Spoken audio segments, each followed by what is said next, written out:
Here we are with Anthony Kiedis. You're truly one of the great vocalists of all time. How many millions of records have you guys sold? I think we have sold actually only 65 records in total. That's fantastic. Just 65. Mm-hmm. That's it. Only 60. I'm just kidding. I don't really count the millions, nor do I care about how many records we've sold.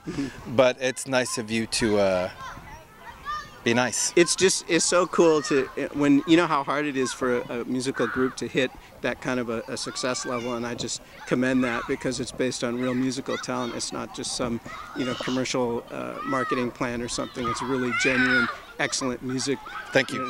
And I was curious, what was your thought about them bulldozing the lagoon? Does it? Well, not being a biologist or a politician, I just kind of had to go with my gut instinct.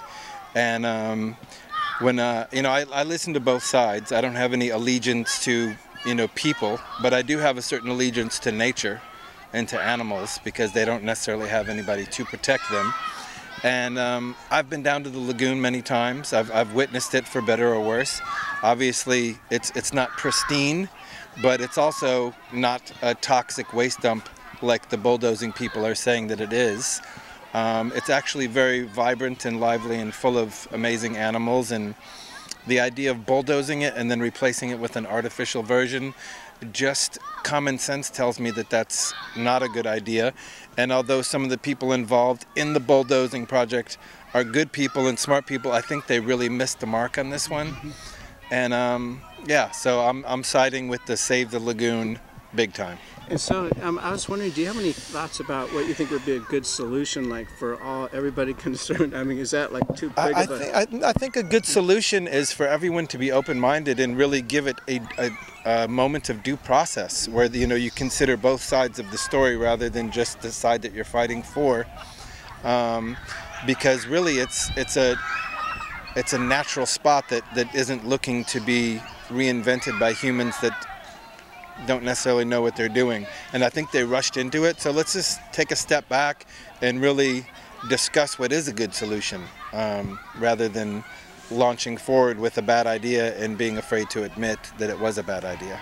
Yeah, that's I feel so concerned about people's intent to sort of mess with Mother Nature's, the way it's set up. Yeah. They came in there in '83 and they created these channels back there, and it's taken almost all that long time to get back to a normal operating wetland kind of thing. So, as far as I can tell, the toxicity is coming from a sewage plant at the very top of that mountain. Yeah.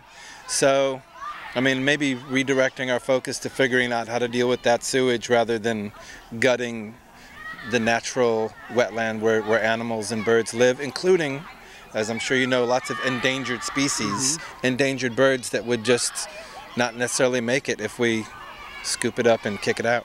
Yeah, and so I really appreciate you coming out to the celebrity surfing contest. Did you get any good rides out there? The celebrity surfing contest. Oh yeah. No, it was an incredibly small day. You're right.